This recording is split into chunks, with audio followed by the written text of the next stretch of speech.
Bem-vinda de volta, empreendedores.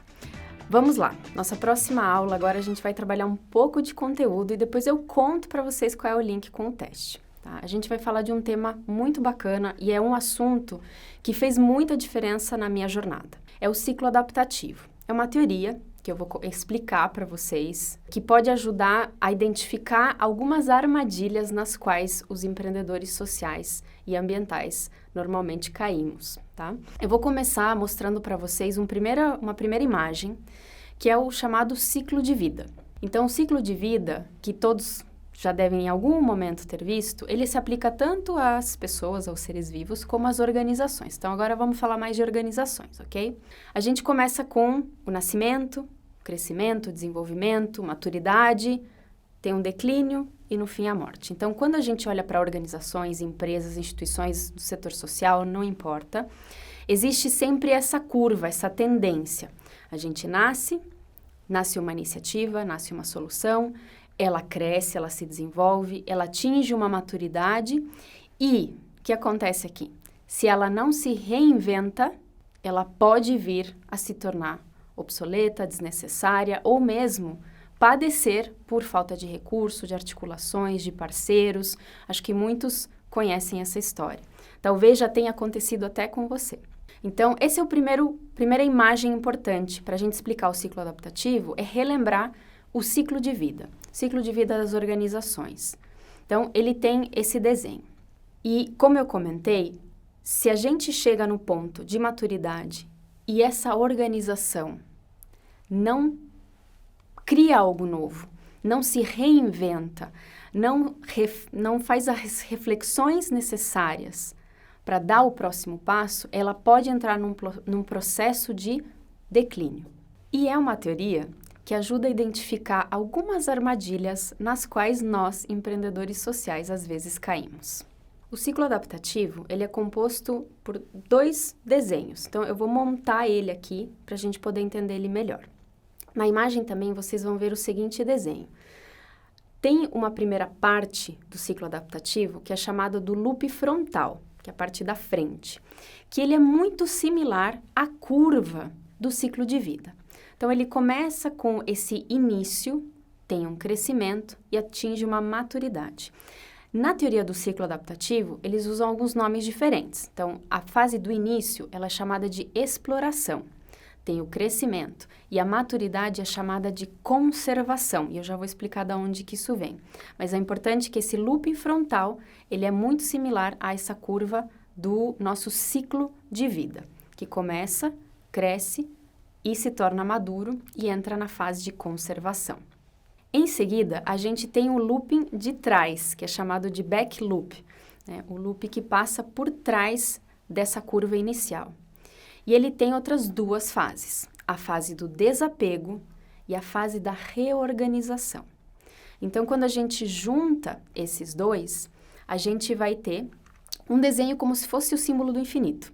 Esse é o ciclo adaptativo e eu já vou explicar como ele funciona e para que ele serve, né?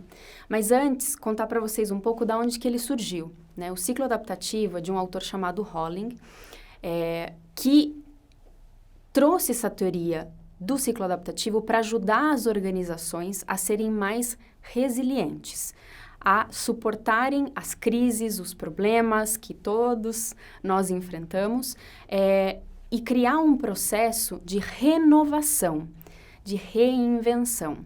E a grande inspiração do Hollins foi a natureza. Então, o ciclo adaptativo nasce a partir do estudo de como a natureza se renova, se reinventa e se mantém viva, independente das grandes influências que acaba tendo, né? Mas ela tem uma característica muito interessante. Então, quando o Hollins estudava ecossistemas, ele entendia que todos eles passavam por essas 4 fases. O seu início, a conservação, então a gente tem ecossistemas que estão nesse processo de conservação e que a gente olharia e diria assim que eles se manteriam para sempre. Só que a própria natureza desenvolveu mecanismos de se autodestruir de tempos em tempos, porque ela precisa fazer isso para se adaptar à nova realidade, para se adaptar ao novo clima, para se adaptar a novos parasitas, para se adaptar a novas condições climáticas e sistêmicas naquele ecossistema. Então, mesmo sem interferência humana, a natureza se renova de tempos em tempos e ela cria mecanismos de autodestruição para ela se reorganizar, se recriar e montar algo novo e criar um ecossistema totalmente resiliente novamente. Então, através do estudo da inspiração da natureza, o Rollins criou essa teoria de que é necessário, de tempos em tempos, a gente criar algo chamado de destruição criativa, que é o desapego, e eu já vou mostrar para vocês. Olhando de novo para esse nosso gráfico, para o ciclo adaptativo, eu vou explicar cada uma das fases e o que a gente pode aprender com elas. Como eu comentei, a fase da frente, né, o looping da frente, é o nosso ciclo de vida que a gente conhece. Então, nossas organizações, vamos fazer essa reflexão. A gente começa uma solução, uma inovação, que vai trazer uma mudança para um problema. A fase de início é chamada de exploração, é quando a gente testa coisas, a gente explora se essa nossa solução vai funcionar, não vai funcionar, se ela está de fato mudando a vida de alguém ou não, se ela está gerando resultado, se ela está gerando impacto. Essa primeira fase aqui de baixo, ela é um grande teste. Então, essa fase inicial, basicamente é a fase onde a gente testa, implementa, aprende e aí entende o que precisa ser sistematizado para crescer. Para eu passar para a próxima fase de crescimento, a gente precisa sistematizar alguma coisa e começar a estruturar a nossa solução, a tua inovação social, de uma forma que ela esteja preparada para crescer. Entra na fase de crescimento e uma vez que a organização vai fazendo novos parceiros, novos contratos, vai atingindo cada vez mais pessoas, ela vai se direcionando a uma fase chamada de conservação. O que é a fase de conservação? É a fase onde a organização já está muito estruturada. Então, ela tem toda a sua metodologia sistematizada, ela tem toda a gestão fechada, estruturada, tem departamento, sabe aquela coisa mais burocrática? Faz parte, a burocracia faz parte do processo. Então, esses processos mais burocráticos, processos de gestão estruturados, equipes mais robustas, fazem parte de uma instituição ou organização, empresa, que atingiu a conservação. Então, essa é uma fase onde muita coisa já se comprovou, aquela solução já provou seu impacto e ela está numa fase onde ela está colhendo os frutos, digamos assim, de toda essa estruturação. A fase de conservação, ela pode se manter por muitos anos. Ela é, de fato, uma fase longa. Qual que é a questão nessa fase? Quando a gente chega na conservação, se a organização não tem um espírito de inovação, não estimula a criatividade, existe uma grande chance de que ela possa entrar naquela curva que a gente viu no começo, no declínio. Porque ou a sua solução começa a ficar obsoleta, ou ela começa a perder parceiros. Se ela não gera inovação, os apoiadores, por exemplo, ou até os nossos próprios beneficiados podem começar a enxergar que aquela solução já não está mais surtindo o mesmo efeito. Então, a gente precisa estar ligado, eu já vou falar disso na sequência, mas só para vocês entendam o que é essa fase de conservação. E agora vem o looping de trás, que é a renovação, que é o looping mais difícil de fazer. Para a gente dar uma guinada, dar uma renovada, a gente precisa fazer esse circuito posterior. A primeira fase é o chamado de desapego ou destruição criativa. E aqui as pessoas se agarram os cabelos e ficam, meu Deus, o que é isso? Bom, essa fase é aquela fase onde, por algum estímulo interno da organização ou externo, a gente se questiona. Será que a gente está fazendo tudo que a gente podia? Será que a nossa solução está de fato gerando impacto? Será que a forma como a gente está conduzindo a organização, os projetos, os processos ainda faz sentido? É tipo crise existencial, sim. Mas de leve, tá, gente? Não leve muito a sério a crise existencial, porque senão também não sai do lugar. E eu já vou falar disso também. Esse é aquele momento onde vocês fazem as perguntas difíceis. E esse momento é importante, esse momento é necessário e esse momento vai precisar acontecer. Porque é a partir das perguntas difíceis que a gente sai do outro lado e diz assim, tá na hora de renovar alguma coisa. Está na hora de repensar um processo. Está na hora de mudar essa metodologia. Ela não está mais impactando, ela não está mais pegando. Ou está na hora até de criar um novo modelo de negócio, porque a nossa captação não está virando. Essa é a hora de fazer perguntas difíceis. As perguntas difíceis vão fazer o quê? Desprender um pouco de algumas crenças. Daquilo que nos dava segurança, elas vão ir desprendendo você daquilo e a gente vai ter que achar, você vai precisar encontrar quais são as novas crenças, quais são os novos paradigmas, quais são as novas bases, até filosóficas e teóricas, que a gente vai ter que se grudar. Vou dar um exemplo. Na Aliança Empreendedora, a gente passou por um momento muito forte de olhar para a nossa metodologia de trabalho com os microempreendedores e ver que ela não estava mais surtindo o efeito que a gente esperava. Primeiro, a gente olhou para ela e a gente via que os microempreendedores que a gente apoiava geravam renda, aumentavam sua renda por um tempo, mas a gente analisava os negócios e de repente eles quebravam, e aí a gente não entendia esse fenômeno que estava acontecendo. A evasão das nossas aulas era muito alta e a gente também continuava não entendendo o que estava acontecendo. Foi fazendo as perguntas difíceis que a gente teve que abrir mão das teorias, dos modelos, das ferramentas que a gente usava e se reconectar em novos modelos, em novas teorias e em novas crenças. E a nossa metodologia que a gente usa hoje, que é totalmente diferente da que usava muitos anos atrás, nasceu desse momento, nasceu desse processo de desapego. De dizer, isso aqui não serve mais, a gente precisa se conectar em uma teoria, em uma base filosófica que faça mais sentido para aquele microempreendedor e para aquela microempreendedora que a gente está apoiando. E fez toda a diferença. Não foi um processo fácil, porque não é fácil abrir mão do que a gente acredita muitas vezes, de algumas crenças que a gente se apega em ferramentas, em teorias, mas é necessário. Então, a gente passa para a próxima fase e começa a se reorganizar. A fase da reorganização é aquele momento onde você começa a juntar novos insights, novas teorias, pessoas trazendo coisas novas, e você começa a organizar e reorganizar, por exemplo, uma base metodológica, que é o exemplo que eu estou dando aqui. Então, aquela base metodológica vai tomando forma, vai trazendo elementos, e aí você escolhe e começa um novo ciclo frontal. Você escolhe uma nova metodologia, você testa ela, você avalia o impacto e aí começa a crescer e amadurecer. Então, o ciclo adaptativo, ele acontece na nossa vida o tempo todo. Tanto na nossa vida física, pessoal, mas principalmente ela acontece nas nossas organizações. Você já deve ter se deparado com momentos onde você precisou viver isso, onde você precisou fazer perguntas difíceis e reorganizar a casa. Sabe aquela expressão que a gente usa, tá na hora de reorganizar a casa? Um pouco é isso também. Esses loopings estão acontecendo o tempo todo e é necessário que eles aconteçam, tá? Espero que tenha ficado claro. É muita informação, mas se precisar, pausa, volta, né? Essa é a delícia do EAD. Então, você pode voltar, não entendi, vou assistir de novo. Então, pode fazer isso sem problema nenhum, porque é importante que fique claro para você. Vamos seguir. Agora, vamos para a parte interessante da coisa. O ciclo adaptativo, ele ensina pra gente e mostra algumas armadilhas. Lembra que eu falei das armadilhas? Outra coisa, lembra o teste que você fez? Naquele teste, a pontuação que você gerou lá no final vai aparecer para você qual pontuação foi maior para cada uma dessas 4 fases. Normalmente, a pontuação maior indica a fase onde a gente se sente mais confortável.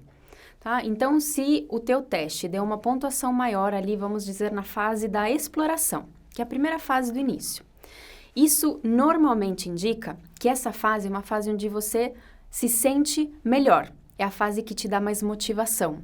Para muitas pessoas, principalmente que têm mais pressa de fazer as coisas, né, e que gostam de testar, gostam de flexibilidade, a primeira fase é uma fase empolgante, é aquela fase onde tudo é novo. Onde você testa, aí você vê, aí você aprende, aí você muda, mexe, né? Refaz, refina, testa de novo, analisa o impacto.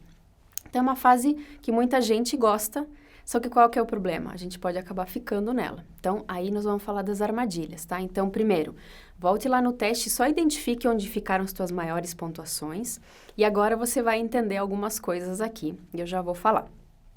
Vamos começar com a primeira armadilha, tá? A primeira armadilha, ela começa na reorganização, lá no final do loop posterior, tá? Porque é ali onde tudo começa. A reorganização, ela é uma fase onde a gente ainda está coletando inputs, está coletando recursos. Vou dar um exemplo. Muita gente faz transição de carreira, por exemplo. Então, trabalhou a vida inteira em banco e aí decidiu que não era isso que ela queria, né? Teve um momento ali, disse, não é isso, não foi para isso que eu nasci, entendeu? Não foi para isso que Deus me colocou nesse mundo, então tá. É outra coisa que eu quero na minha vida. Essa fase de reorganização, normalmente, é uma fase onde a pessoa começa a explorar possibilidades, certo? E imagino que você também já tenha passado por esse momento. Onde a gente começa a conhecer temas novos, causas, problemas, entender o que está acontecendo no mundo. É uma fase onde a gente estuda, onde a gente faz cursos e a gente vai angariando informação. E essa fase, para muitas pessoas, é uma fase que é uma delícia, né? Porque é uma fase onde você está explorando o mundo. Você está conhecendo gente, você vai em eventos, você faz cursos. Ainda você não decidiu o que vai fazer, mas você está explorando. E essa fase é chamada também, na versão em inglês, de exploração. Essa primeira fase ela é super importante, porém, ela tem um prazo de validade.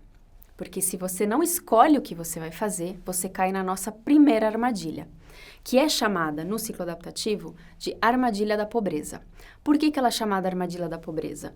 Se eu fico tempo demais na fase de reorganização, eu gasto meus recursos, me reorganizando.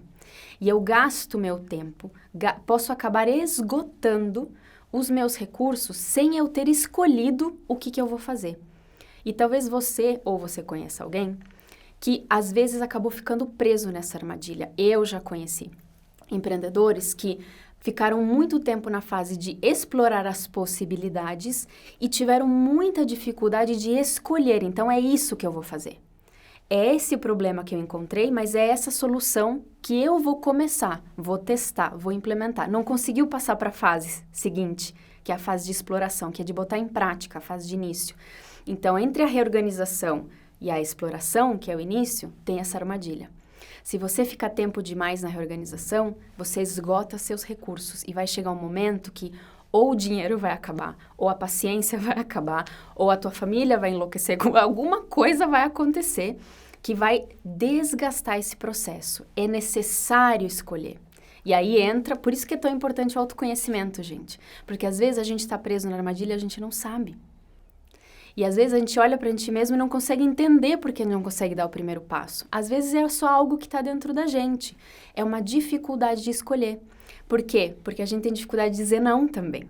Tudo parece muito legal. Tudo parece empolgante, né? E impactante. Claro, o mundo está cheio de soluções incríveis, mas a gente vai ter que escolher. Porque se a gente não escolhe, a gente não impacta a vida de ninguém. Então, essa é a primeira armadilha que, se você pontuou mais nessa primeira fase, esse é um cuidado que você precisa ter. É necessário escolher. É necessário dizer não para um monte de coisa legal para você poder começar algo e, de fato, impactar a vida de alguém. Combinado, gente? Vamos para a próxima. A próxima fase do nosso ciclo é a fase da exploração, o início. Você escolheu, parabéns, você saiu da armadilha da pobreza. Então, escolhi, é isso que eu vou fazer. Eu escolhi que eu vou trabalhar com crianças no contraturno, trabalhando aulas de artes e desenvolvimento de competências e habilidades artísticas para diminuir a evasão escolar. Vou dar um exemplo aqui. Então, você escolheu, você fez uma escolha, escolheu um problema, uma solução e vai testar que coisas você pode fazer. Então, vou fazer oficinas, vou trazer voluntários para trabalhar no contraturno dessas duas escolas. Isso é o início, isso é o teste. E aí você vai testando. E essa fase, ela também é muito empolgante. Tem gente que adora essa fase, porque tudo é novo. Então, a gente conhece pessoas novas, começa a fazer parcerias, testa uma metodologia, vê se ela deu certo, vê se não deu certo, refina, mexe, e a coisa vai evoluindo, né? Se o público-alvo final respondeu bem, a gente continua levando. Qual que é a armadilha dessa fase? Essa tem um nome muito interessante. A armadilha é chamada armadilha do carisma ou síndrome do fundador. E aqui as pessoas sempre caem para trás na minha aula. O que acontece aqui? Quando a gente fica tempo demais nessa fase do início, da exploração, a gente não sistematiza para crescer. A gente não consegue preparar as bases para a organização crescer. E muitos ficamos presos nessa primeira fase. Por quê? Porque ela é empolgante. E porque ela tem um outro elemento importante. Ela tem liberdade.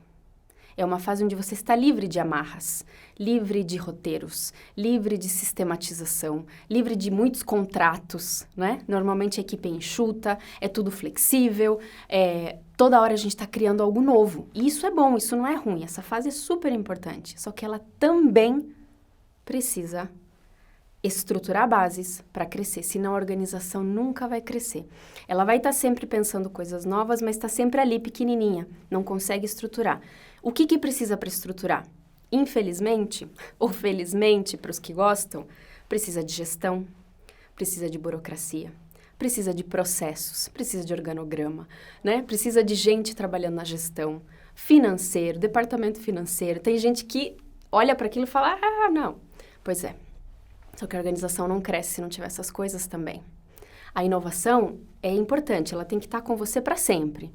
Mas para a organização crescer e levar esse impacto para o Brasil inteiro ou para o mundo, a estruturação da gestão, dos processos, dos sistemas, das metodologias, sistematização tem que acontecer. E aí por isso que é chamada de síndrome do fundador, porque muitas vezes quem empreende e tem um perfil mais de inovação não quer entrar nesse lugar. E é aí que você precisa ou trazer uma pessoa que tenha esse perfil mais de gestão, você precisa ter um time diverso, que seja empoderado o suficiente para ajudar essa organização a passar para a próxima fase. Quem vai fazer isso acontecer é a tua equipe, sabe? Não adianta, por isso que empreender não é um processo solitário, porque senão a gente fica preso na armadilha para sempre. Precisa de um estímulo interno ou, às vezes, externo, de um parceiro, um patrocinador ou o próprio público-alvo falando, amigo, vamos, né? Então, esses estímulos são extremamente importantes. Ficou clara essa armadilha? Se a gente não entende que chegou a hora de sistematizar, a gente fica preso na armadilha e a organização não cresce. Vamos para a próxima, então. Digamos que você superou a armadilha da síndrome do fundador e você conseguiu estabelecer e se estruturar para o crescimento. Maravilha. Cresceu, se estruturou e atingiu aquela fase tão almejada por alguns de nós, que é a tal da conservação, a maturidade, né? Então, a organização está estruturada, está tranquila, né? Está tudo organizadinho, tudo funciona, né? Todo mundo tem um papel definido, cargos e tal, aquela coisa bonita, né? Que alguns adoram, pelo jeito que eu falei, vocês já viram que eu gosto dessa fase, né? Eu sou a pessoa que gosta de gestão, que gosta de tudo organizado, tudo funcionando, sabe aquele reloginho? Pois é, essa é aquela fase, reloginho. Tudo funciona, bonitinho. Qual que é o perigo dessa fase? Essa fase é ótima, maravilhosa. A gente aqui nessa fase colhe os louros, né? Colhe os frutos de tudo aquele trabalheira que a gente teve no começo. Qual que é a armadilha dessa fase? Ela é chamada armadilha da rigidez. Toda essa estruturação, ela serve a um propósito. Só que essa estruturação toda, a burocracia, a gestão, os processos, não podem tornar a cultura organizacional menos inovadora. Então, existe um elemento que tem que estar sempre presente, que é uma cultura de inovação, uma cultura de questionamento, uma cultura que está sempre ali, será que a gente não podia estar fazendo isso melhor? Então, vocês vão ver que ao longo do ciclo adaptativo, o que a gente precisa é de diversidade de pensamentos. Porque é a diversidade de pensamentos dentro da tua organização que ajuda você a se manter naquela fase durante o tempo certo, até a hora que é hora de mudar para a próxima. São essas pequenas tensões da diversidade que fazem com que a organização, de forma saudável, passe para a próxima fase. A armadilha da rigidez, ela acontece com uma organização que acaba criando processos muito burocráticos, cristaliza demais o poder e a tomada de decisão em poucas pessoas e não dá oxigenação e vazão para novas ideias. Então, quando se criam esse tipo de instituições, e a gente conhece, imagino que você conheça algumas, que são organizações muito tradicionais, né, que têm muitos anos de história, que acabam tendo conselhos, diretivos e tal muito rígidos, né? Que não gostam de mudança, que não querem mexer naquilo que está funcionando, sabe? Não se mexe em time que está ganhando. Se esse pensamento é o que domina, é o que predomina, pode ter um perigo ali. Porque se uma organização não estimula uma cultura de inovação, ela fatalmente pode se tornar obsoleta. Outras organizações mais inovadoras vão surgindo, que entregam soluções diferentes, adaptadas, melhoradas, e aí a gente pode acabar perdendo parceiros, perdendo recursos, e essa organização vai definhando. Ficou claro até aqui? Então, aqui nessa fase, a gente tem que ficar sempre alerta, sempre ouvindo o mercado, sempre ouvindo o nosso beneficiário, ouvindo o nosso financiador, para a gente não cair na armadilha da rigidez. Essa armadilha, acho que ela é mais grave de todas, porque essa próxima fase, que é a fase do desapego, é uma fase que ela tem que passar muito rápido. Assim, não dá para ficar preso nessa fase de jeito nenhum, porque essa fase, a armadilha dessa fase, é chamada armadilha do desastre crônico. Eu não sei o que o autor, onde é que ele estava com a cabeça quando ele deu esse nome, mas é um desastre. Então, eu estou falando daquela fase do loop de trás, a fase do desapego ou destruição criativa. Então, pelo nome, realmente há um indicativo, uma sirene tocando assim, não fique tempo demais nessa fase. Essa fase é importante, mas ela tem que passar. O que é essa fase? Vamos voltar de novo àquele exemplo da pessoa que está em transição de carreira, né? Então, ela trabalhou por muitos anos, por exemplo, dá o exemplo clássico do banco. Trabalhei em banco a vida inteira e não aguento mais.